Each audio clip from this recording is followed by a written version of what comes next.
is always full of sorrow.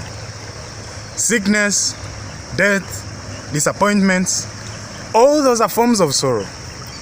Most times, we become so tied down by sorrow that we abandon our dreams and aspirations.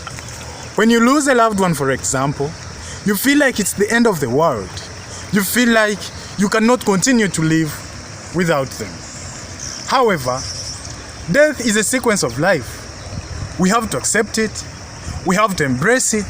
We have to learn to live with it. That way, we are nurturing our strength and resilience. Whatever is holding you down today, I'm here to tell you, it's time to let go. It's time to smile again. It's time to dream again. It's time to live again. A few years back, my girl woke up one day and decided to leave. With no explanation, with absolutely no reason. And I was so broken and hurt. And I always thought she was so important. I even thought she was as important as oxygen in my life. I was so depressed that I lost my value. I decided to abandon my dreams and I lost my confidence in me. I became so negative because I was so depressed. Now, what I didn't realize was that this negativity was spoiling my life bit by bit. And then one day, I fell onto a book that totally changed my life. I learned through this book that by holding on to anger, I was hurting no one but myself. You're probably so angry today with someone. You probably wish them all sorts of misfortune just because they failed you. Hey, it's time to let go. The negativity we build in our hearts spoils no one else's life but our own. The anger, for example, shuts door to our blessings. You have to learn to live a life of no regrets, a life of gratitude, a life of sincerity and forgiveness. You're so angry at someone for leaving you, and yet this was God's making. And when you're angry, then you're angry with God. You're angry because God decided to take something out of your life in order to bring someone better.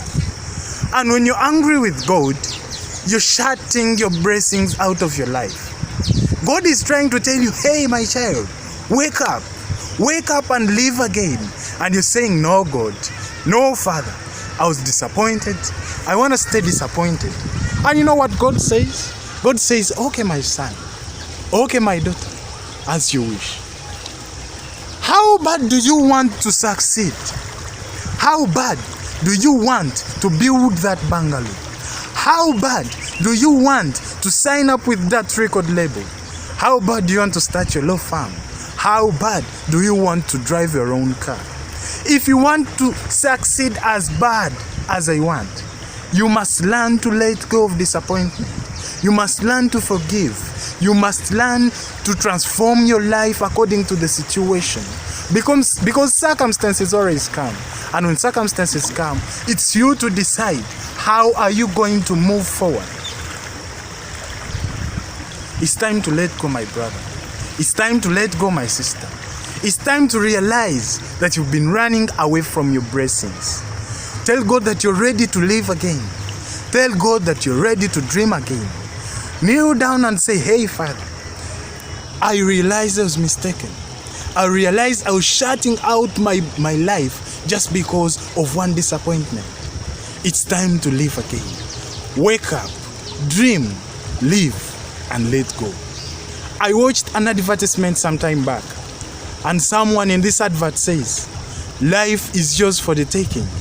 It's just time to wake up, dress up, and show up. I wish you all the best.